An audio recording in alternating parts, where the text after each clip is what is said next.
હશે નહીં તો એને કંઈ ખબર નથી, પણ 3 ફ્રીક્વન્સી જનરેટ થઈ, આકાર, ઉકાર અને મકાર. તો શબ્દ તો અહીંયાથી મળેલો છે અને સુરતા ઉપરથી આવેલી છે. એટલે જાપ મરે, અજંપા મરે, અનહદ બી મરી જાય, નૂરત સુરત દોનો મરે, કહો હંસ કહા સમાય. એટલે તમારી જે ગતિ છે એ સૂર્ય અને ચંદ્રની છે. સૂર્ય અને ચંદ્ર એ અમારું, મને 2 આંખો આપી છે, મને 2 કાન આપ્યા છે, 2 નાક આપ્યા છે, 2 હોઠ આપ્યા છે, 2 જડબા આપ્યા છે, જીભ આપી છે, હાથ આપ્યા છે, 2 પગ આપ્યા છે. તો બબે શું કામ આપવો પડે? ભગવાન એક આપી દીધું હોત તો ન હાલત. પણ આપણું જે મેન્યુફેક્ચરિંગ છે એ 2 જગ્યાએ થયેલું છે. 50% મેન્યુફેક્ચરિંગ સૂર્યએ કરેલું છે. એટલે આખું જમણું અંગ છે એ સૂર્યનું છે, અને જે આખું ડાબું અંગ છે એ ચંદ્રએ મેન્યુફેક્ચરિંગ કરેલું છે. એ 2 કંપનીમાં બનેલું છે શરીર, પણ એ 2 જણાએ ભેગું ચા કર્યું છે એ સમજવા જેવું છે.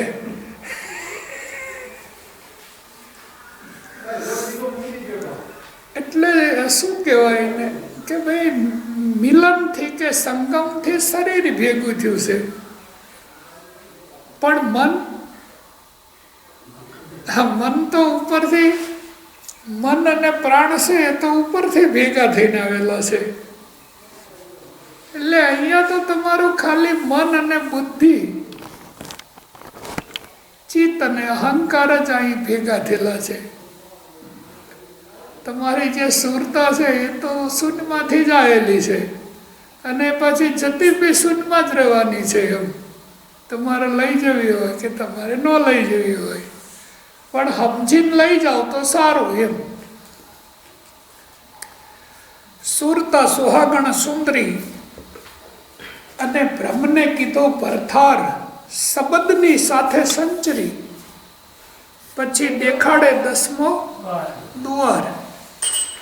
એટલે એ આવી જ છે 10મા દ્વારમાંથી, એટલે એ જાય બી 10મા દ્વારમાંથી. શબ્દ તો અહીંયાથી મળેલો છે, એટલે શબ્દ તો અહીંયા જ રહી જાય. એમ એટલે શબ્દ આર હે, શબ્દ પાર હે, શબ્દ કી ઢગ ઢેરિયા, અને શબ્દમાંથી શબ્દ લાવે સો સદગુરુ હમેરિયા. એટલે શબ્દને ઉથલ પુથલ કરવાનો કોઈ અર્થ છે નહીં. બા નાદની ઉપાસના કરો. આપણા કાનમાં નથી અવાજ આવતો, એને પેલા શું કહેવાય, તમરા બોલતા હોય એવો નાદ આવે. પછી જો તમારી સુરતા નાદ સાથે લાગે તો સુરતા દોરીને સંભાળી અને જોડો શબ્દની માય. સુરતા દોરી સંભાળી અને જોડો શબ્દની માય. ધારા પકડી અને ધ્યાન કરો તો શિવ પકડશે ભાઈ. શિવ બીજું કઈ નથી નાદ સિવાય, અને નાદ છે એ જ હંસ છે, અને જે હંસ છે એ જ પરમહંસ છે, અને પરમહંસ છે એ શિવ છે. એટલે આ બધા કહે છે સોહમ સોહમ સોહમ, પણ પછી હંસો હંસો હંસો, અને હંસો હંસો પૂરો થાય એટલે પરમહંસ. પણ આખિર તો સુરતા સૂર્યમાંથી આવી છે, સૂર્યમાં સમાય. શબ્દ ચંદ્રમાંથી આવ્યો છે, ચંદ્રમાં સમાય.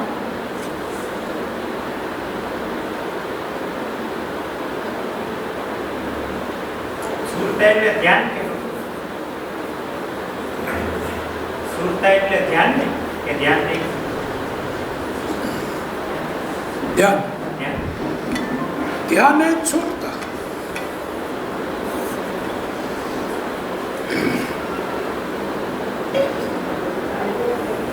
બાપુ ધ્યાનમાં બેહો તો અંદરથી કંઈ અવાજ આવે તો મારું શરીર આપણું થથરીને જગાઈ જાય છે બરાબર. એની હું ધ્યાનમાં બેહો તો પછી અંદરથી હોર્ન વાગતો હોય ને એવો અવાજ આવે, જી. પછી આમ ઝસકાઈને ડાયરેક્ટ આમ ઝસકી જવાય છે. એનું કારણ છે. એટલે એ મનોવહા નાડી છે એમાં હજુ ટ્યુન નહીં થઈ હોય ફ્રીક્વન્સી બરાબર. આપણામાં મનોવહા નાડી અને પ્રાણવહા નાડી હોય.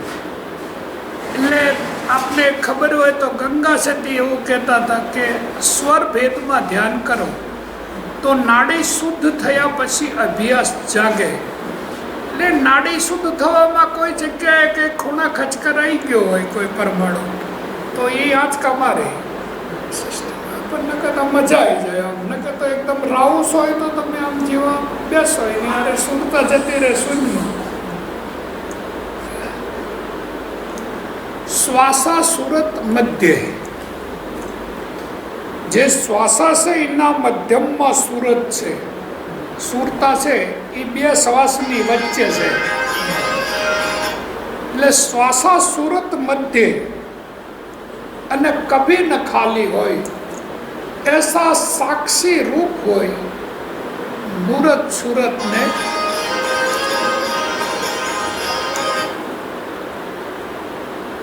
એટલે તમારી શ્વાસા જે છે એ સુરતની મધ્યમમાં રહેવા જોઈએ, સુરતાની મધ્યમમાં શ્વાસો રહેવા જોઈએ.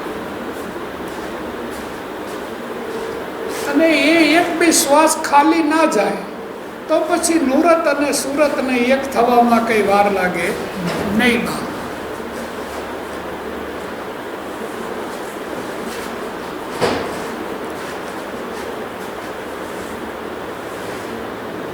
પણ ભજન બહુ સરળ છે. ભજન તો બહુ એટલું બધું વિકટ નથી, પણ હવે આ બધા ભૂલા પડ્યા છે એ લોકોને કેમ વિકટ લાગી રહ્યું છે એ ભગવાન જાણે.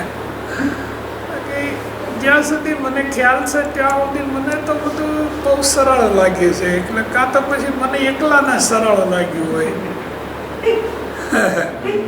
કદાચ એ કામ કાઠું બી હોય.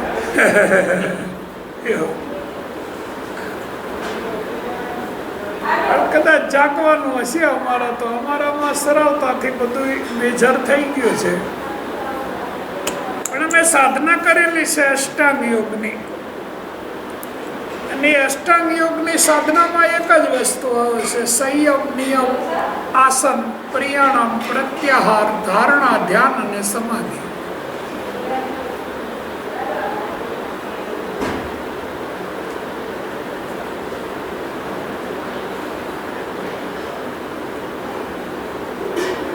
બીજું કહો.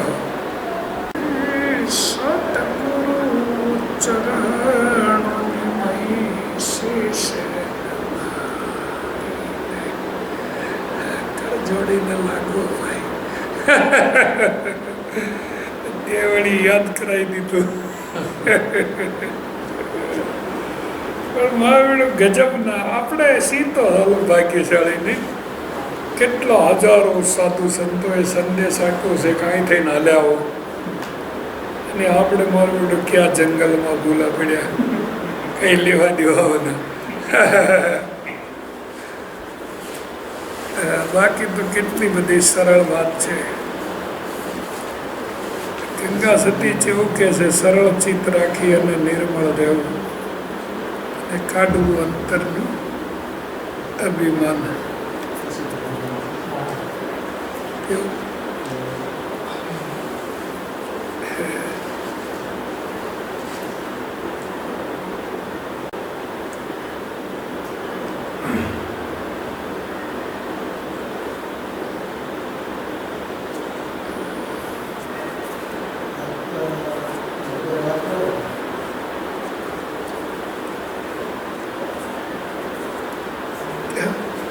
શું કે છે અત્યારે?